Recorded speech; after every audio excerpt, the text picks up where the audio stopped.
এখন কেউ কেউ বলে যে ৭ই মার্চের ভাষণ, সেখানে তিনি বলেছেন যে এবারকার সংগ্রাম বাঙালির স্বাধীন মুক্তির সংগ্রাম, স্বাধীনতার সংগ্রাম। এটা হয়তো তার মনের একটা অভিব্যক্তি ছিল, তিনি সেটা সেখানে প্রকাশ করেছেন। ঘোষণা বলতে যা বোঝায় সেই বাকায়দা ঘোষণা তিনি দিয়ে যান। পরবর্তী পর্যায়ে বলা হয়েছে যে রহমান সাহেব যে ঘোষণাটা দিয়েছেন এটা তার পক্ষেই দিয়েছেন। প্রথমে একবার একটা দিলেন, পরে আবার আরেকটা তিনি পরিবর্তিত ঘোষণা দিলেন। দুইটাই মানুষ শুনে। তো আমাদের যে অবস্থান ছিল শেখ মুজিব সাহেবের একই অবস্থান ছিল, এবং আমরা যেহেতু তৎকালীন পূর্ব পাকিস্তানের ভিতরে ছিলাম, যদিও আমি তখন সেই সংগঠন করি না, কিন্তু এখন তো আমি করি, সেই হিসাবে বলতেছি। মনে করেছি যে যদি স্বাধীন করতেই হয় তাইলে বাংলাদেশের জনগণ তাদের শক্তি দিয়েই স্বাধীন হবে, তাহলে এই স্বাধীনতার পূর্ণ স্বাদ আমরা। আমাদের যে আশঙ্কার জায়গাটা ছিল 53 বছর কি প্রমাণ করলো, এটা কি আরেকটা দেশের কাজ? এরকম যদি হয় তাহলে এই দেশটার স্বাধীনতার মর্যাদাবোধটা কোথায় থাকে? এগুলো তো সব প্রকাশ্য, কোনো সেক্রেটও না, এগুলো ওপেন সেক্রেটও না, এগুলো ওপেন। যে সমতা এবং পারস্পরিক মর্যাদাবোধের ভিত্তিতে আমাদের স্বাধীন পররাষ্ট্রনীতি এবং সম্পর্ক বিদ্যমান থাকবে। কিন্তু আসলেই কি আমরা তাই পারছি? ফারাক্কাবাদকে এটা প্রমাণ করে।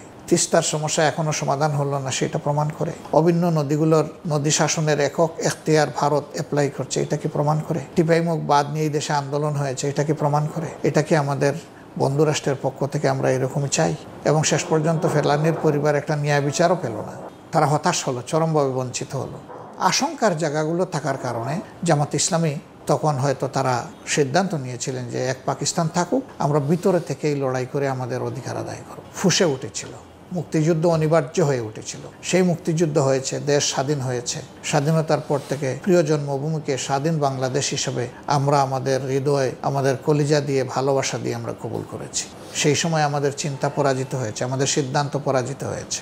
এখন জনগণ মূল্যায়ন করবে যে আমাদের সেই ভূমিকাটা কতটা যথার্থ ছিল অথবা সঠিক ছিল না। এর মূল্যায়নের ভার আমরা জনগণের হাতে ছেড়ে দিলাম। সেনাপ্রধানের সাথে সত্যিকার অর্থে এর আগে আমার কোনোদিন দেখা হয়নি, কথাও হয়নি। এটাই ছিল প্রথম সাক্ষাৎ। তখনকার পরিস্থিতি ছিল খুবই স্পর্শকাতর, খুব টেন্স ছিল। বলছেন যে আমরা তো তখনও নিষিদ্ধ ছিলাম, তো আমাদেরকে দাওয়াত দেওয়া হলো কেন? আসলে এই নিষিদ্ধতা জাতি মেনে নেই নিত। সেনাবাহিনী তো এদেশেরই সেনাবাহিনী। সেই জায়গা থেকে জামাতকে তারা তার ন্যায্য জায়গাটাই দিয়েছেন, এটাই বলতে হবে। যে সুবিধাটা কি পেয়েছি আমরাই তো একমাত্র দল যাদেরকে নিষিদ্ধ করা হয়েছিল, আর তো কাউকে নিষিদ্ধ করা হয়নি। পদায়ন বিভিন্ন জায়গায় হয়েছে, খোঁজ নেন, খোঁজ নিয়ে দেখেন যে কে কতটুকু বিচার বিভাগ, অ্যাটর্নি জেনারেল অফিস, বিচারপতি নিয়োগ, তারপরে সিভিল প্রশাসন, পুলিশ প্রশাসন, সব জায়গায় আপনারা খোঁজ নেন। তাহলে প্রশ্ন আসবে কেন কিছু লোক এটা বলে? এটা লোক পারপাসফুলি বলে, কিছু বাড়তি সুবিধা নেওয়ার জন্য, হয়তো সরকারকে চাপে রাখার জন্য বলে।